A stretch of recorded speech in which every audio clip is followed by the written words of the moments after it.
Hey, everybody, and welcome to our next session for the RoboHead User Conference. We're so glad that you're able to be here, and hopefully, you've caught some of the other great sessions up until this point today.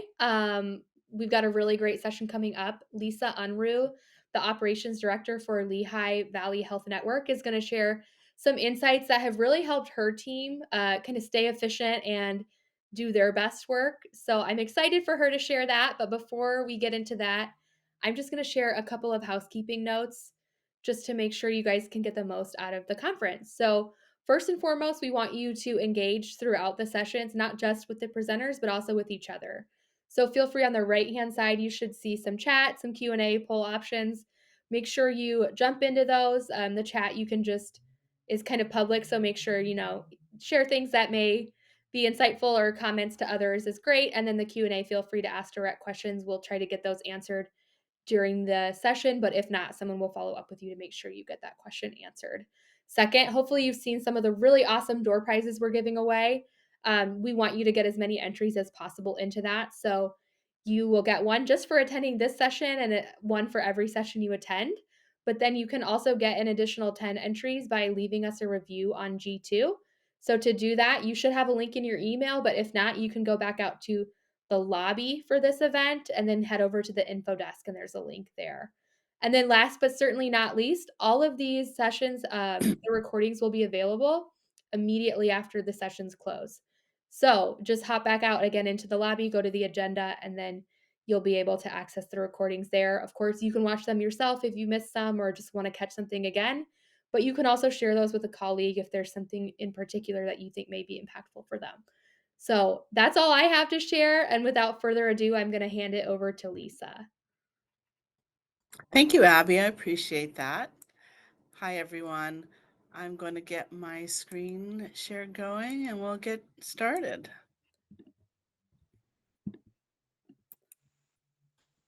Okay, so as Abby mentioned, I wanted to share really 5 key areas of RoboHead that we've really used within our department to maximize operational efficiency. So I am Lisa Unruh. I'm a Director of Operations at Lehigh Valley Health Network in our Marketing and Public Affairs Department. So I wanted to just kind of start out by explaining kind of who we are and kind of give you some context about the volume of work that my department produces. So we are a large healthcare network in Pennsylvania.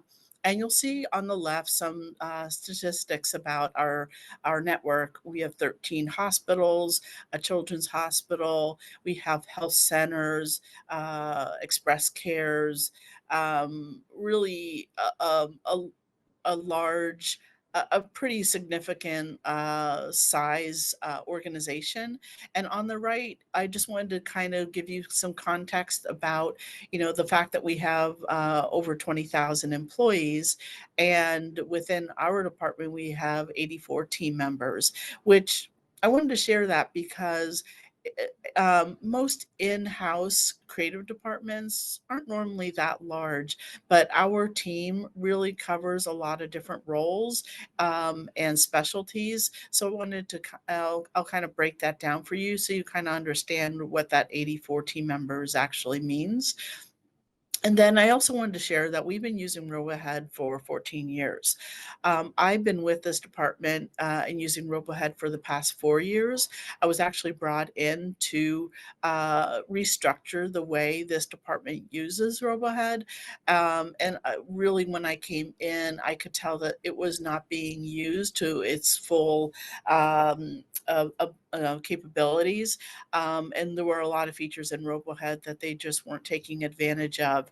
And really, once we made pretty significant changes to how we use RoboHead, it really changed our ability to manage a really high volume of projects and really crank out a lot of work out of this department. So you'll see year to date, we have, we're going to come up on probably 4,000 projects by the end of the year. And you'll see, recently, we have 938 active projects projects, but we usually hover right around 1,000 active projects at any given time. We just did a little cleanup, so we got that number down, but it usually hovers right around the 1,000 mark, which, most people are kind of shocked by that number. But again, because of the efficiencies that we have built into RoboHead, it really allows us to manage that volume of work. So again, I wanted to kind of share how our 84 team members breaks out. So you'll see, these are the different kind of teams within my department. So probably the largest team is the communications department, which are our copywriters, designers, videographers, and multimedia team members, and that kind of all rolls up in under communications. And then you'll see a couple other teams, community engagement. They do a lot of events at internal facilities and out in the community, to really engage with the community and really make sure that the community understands the benefit of our network, and what we have to offer them. And then I'll get down to the marketing team. That is another large group within our department that cranks out a lot of work.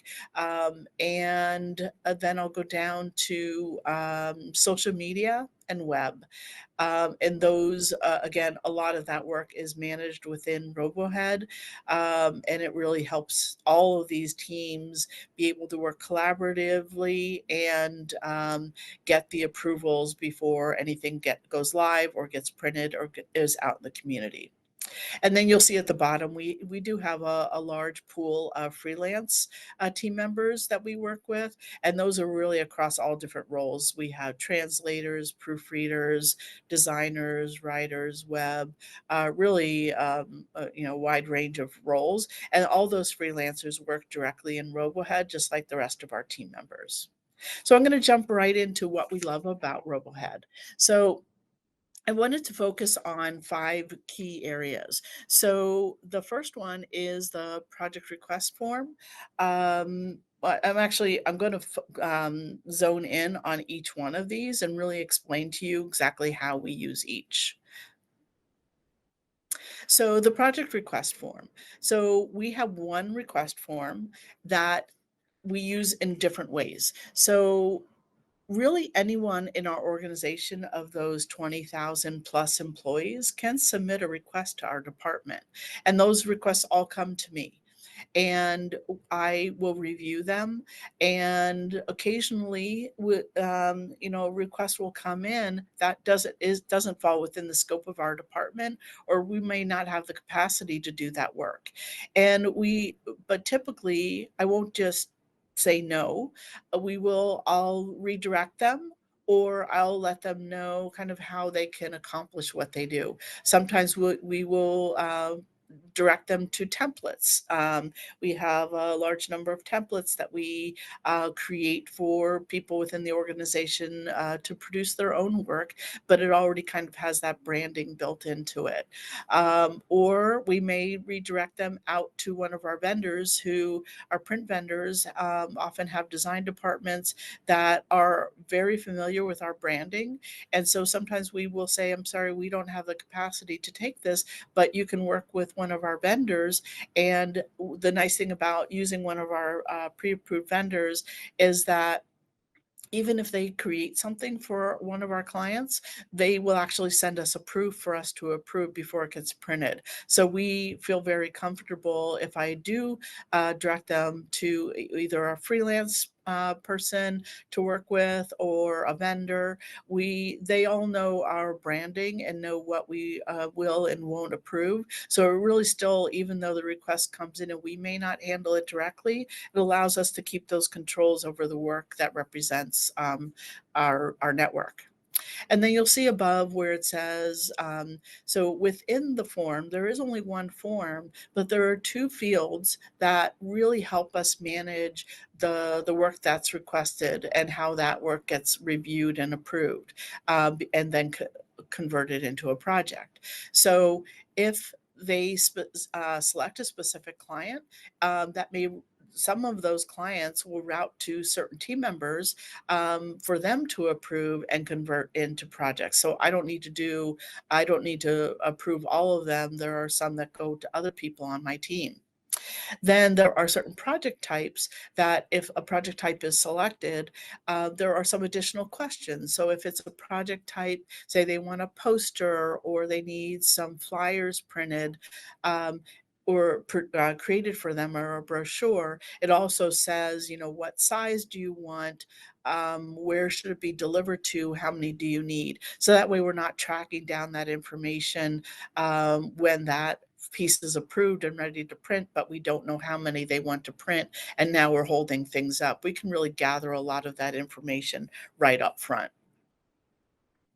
So the next part of RoboHead that it was really important for us to work efficiently was implementing templates. And you'll see on the left here, we have 55 templates, and on the right is just kind of a screenshot of kind of a small sampling of some of those templates, because I wanted you to kind of see, what types of templates we kind of landed on. So really, when I joined this department, we did a very deep dive into, okay, what do we produce in this department? And I made a list of that. And we're like, okay, of all those things that we create, do any like share a workflow? So you'll see about a third of the way down, collateral large and collateral small. So those actually, we can produce a lot of different types of deliverables with using or one of those types. So those templates are really based on a workflow. So whether it's a poster or a flyer or a table tent, those really have the same workflow ultimately. So we can just use one template for those. Where you'll see a little just above that says blog post. Well, that is a very unique workflow because there are very specific steps that are required to create and post a blog.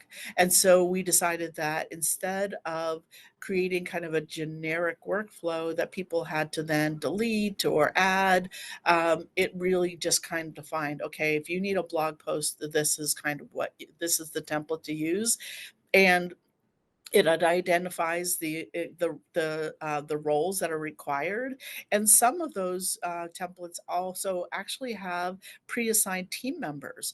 So it may not have a role, but it may say this is always going to be managed by this one, because there are certain people on our team that do very specific things, and that needs to always go to them to do that one specific step or set of steps.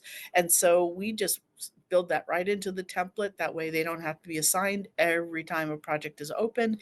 It just automatically comes to them when somebody selects that template. So I just wanted to give you also a little preview of what some of our templates look like. So this is just a sample CRM landing page. And really I should say almost every template has a mixture of work types. And you'll see that first column has work type and has the clipboard is a task and the thought bubble is a review.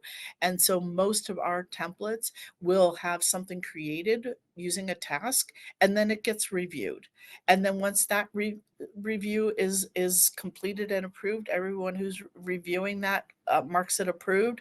It will then actually trigger the next step to happen, which could be it's usually another task, and then it kind of progresses. And so the key thing I wanted to share here are the predecessors.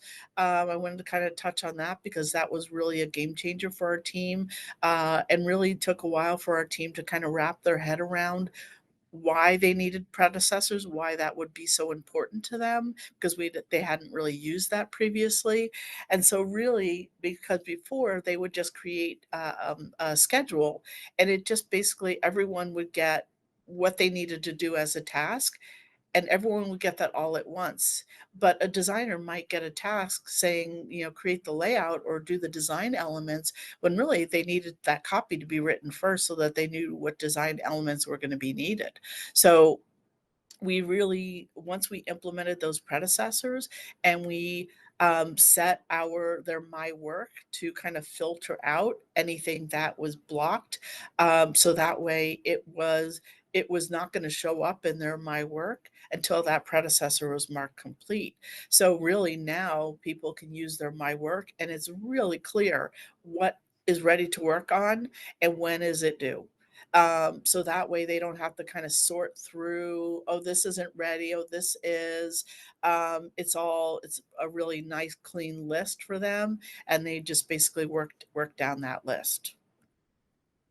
You'll also see in this one, this template, the first 2 tasks don't have predecessors. So typically just the first task doesn't have a predecessor because it's ready. The first task is usually the first thing that needs to happen.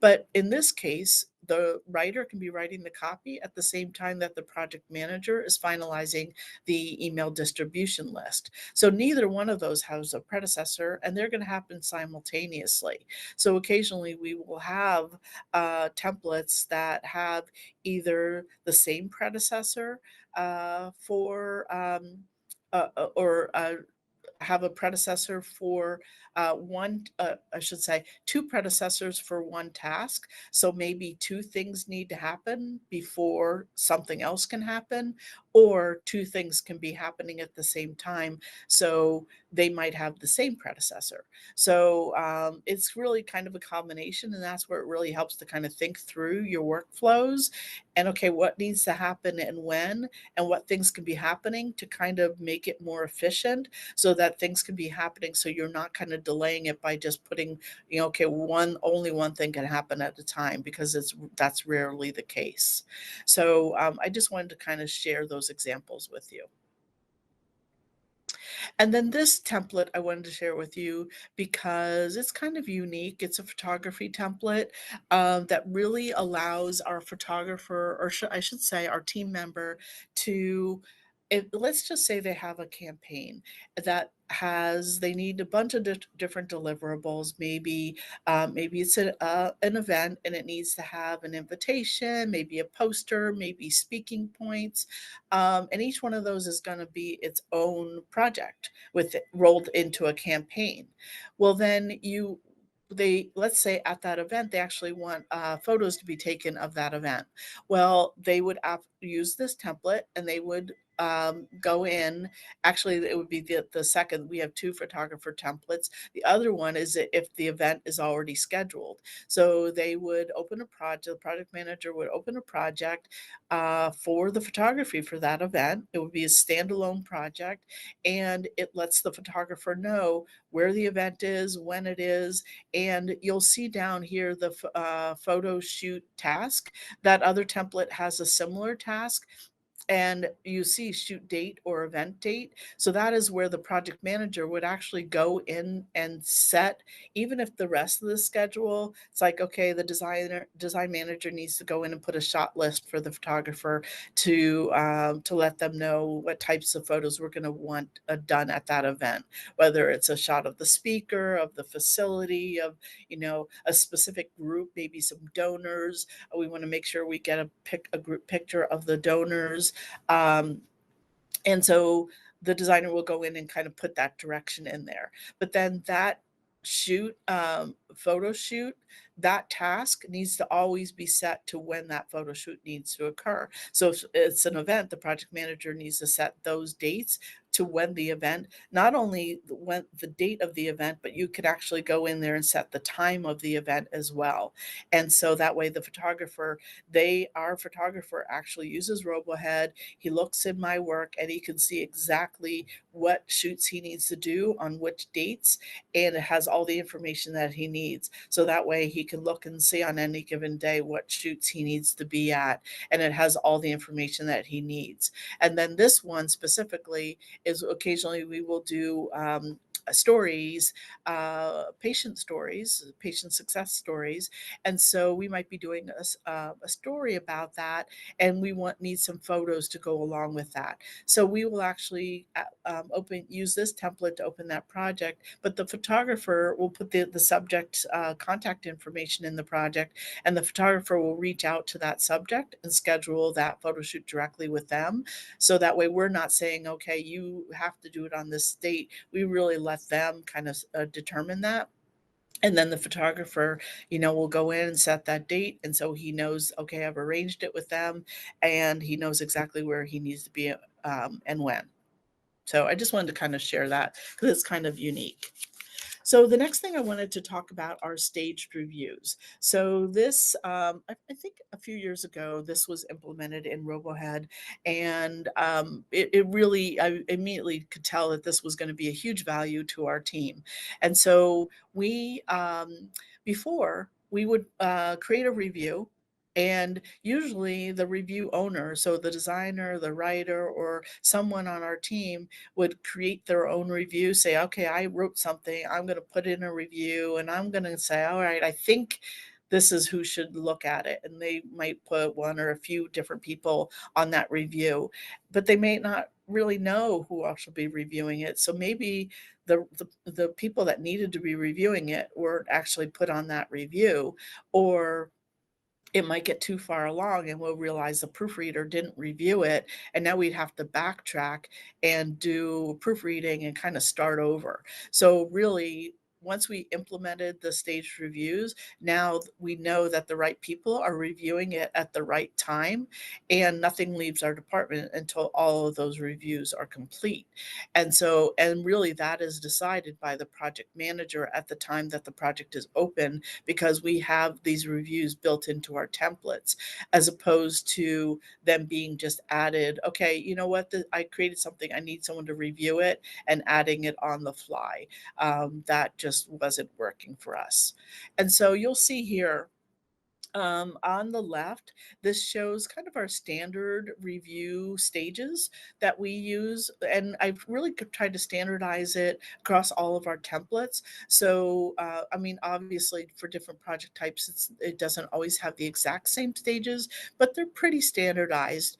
And so that way, when a project manager is opening a project, not only are they assigning who is going to be being assigned to each role, which are assigned to the tasks, but then they're also deciding who is going to be reviewing it for each stage. And so you'll notice in the reviewer, in the, I should say, the stage name, I included the roles because it really allows the project manager to know, oh, I need to put the design manager, me, as the project manager, and the writer on this stage. A proofreader, I need to put the proofreader on this stage. So in our leadership team, we have a small leadership team within our department that really needs to see things before they leave our department. So we make sure that we have that built in. So it doesn't ever get to that last stage, which is our stakeholder, which is our client, our internal clients. Um, it doesn't reach that stage until we know that it's gotten all those other approvals. And then once it hits the stakeholder review stage, that is when we know, the project manager knows that it's safe to download that PDF or that file and send it to the client to review. They know that they should never send it at any of those other stages until it hits that stakeholder review. Because in the past, we would have things that would leave the department, would have typos, the right people hadn't approved it yet, and then we again would have to backtrack. So the stage reviews really allowed us to thoughtfully make sure that the right people are reviewing it before anything leaves our department. So the one other review that I wanted to kind of share with you is our PowerPoint presentations.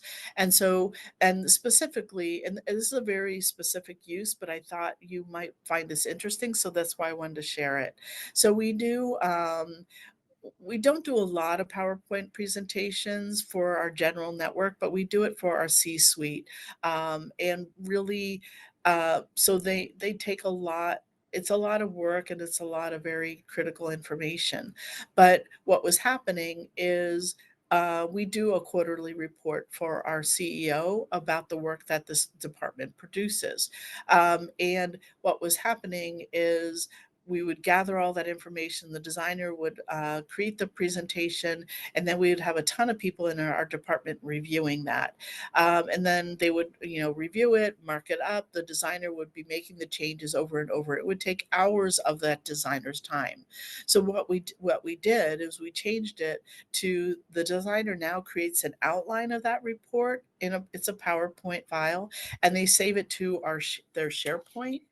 And what they do is then they take that share URL from SharePoint and they upload it as a URL in a review in the RoboHead project. And so then anyone who's on that review actually clicks on it and then goes to that SharePoint link, and then they work directly in that PowerPoint presentation on SharePoint, and that way they can be making their own changes and swapping out slides and, "Oh, I forgot to add this."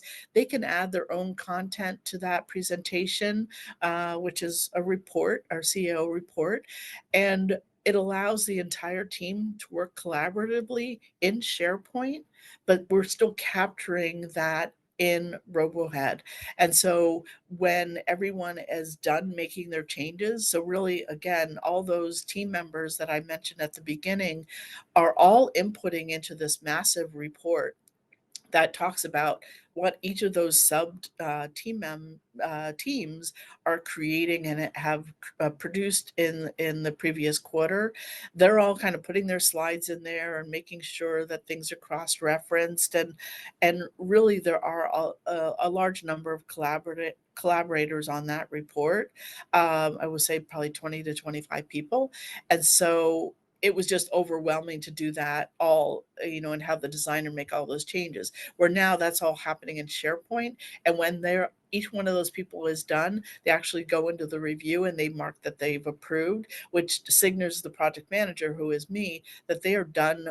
They're done with their input on that report, and so I slowly will kind of watch, and I'll kind of nudge people if I see, that people aren't done and that report is due. I will send a review reminder. You probably know you can click a little button directly in the review to send a reminder to let them know that, hey, I still need you to complete your review. And slowly people mark it approved. And then once I see all those approvals are done, I know that everyone has signed off on that report, and I can download it and I can share it with the head of my department. And now he has his report and it's good to go. So it really streamlined that process of creating that report, and just made I mean, it's still a painful process, I'm not going to lie, but it does allow us to do it much more efficiently than we used to. So I believe the last thing I want to talk about is our library. So you can see here, we have a bunch of different folders in our library that we use to manage our work. And I'm only going to touch on a couple of them. Our marketing campaigns. So the one folder, we do track all of our marketing campaigns in a folder in the library, and we have a copy of all of our campaign assets are actually stored, saved from the project where they are created and approved. And then when those are approved, we actually then put a copy in the folder in the library. So you can see our campaigns are organized by fiscal year, and then within the fiscal year by campaign, and then within the campaign by channel. And then all the assets that for each of those channels are in that folder, and then we use the external link to share that out with an external agency that does our media buying, and then they can get that file and share that out with the partners within those campaigns. So it really is a way for us not only to share those files out, but keep that historical record of everything that we produced for our campaigns. And then the last thing I wanted to talk about is our photography library. So when our photographer takes photos, he uploads it. So within our photography library, you'll see on the left, we have 30,000 images, and it's all in one master folder, photography folder in the library. And then within that, there's only three subfolders: new photos, tag photos, and copies for sharing. When the photographer takes photos, he will actually upload those all into that new photos folder. And then our photo librarian, which is on my team, will go in and tag those each of those files. And every photo file at least gets the tag of photo, and then usually some other tags related to whether it's a facility photo, one of our health centers, a cancer institute. We have different tags so that we can kind of categorize them, but we don't put them in subfolders in that library. The tags help to kind of categorize them and be able to make them easily searchable.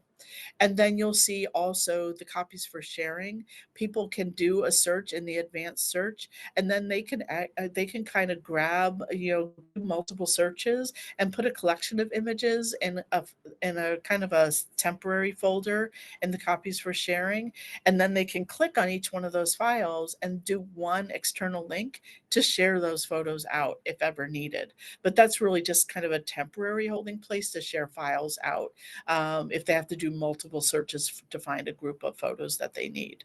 So really, I just wanted to kind of share that because it is a large volume of files, but it really helped us find a very efficient way of storing those and making them easily searchable.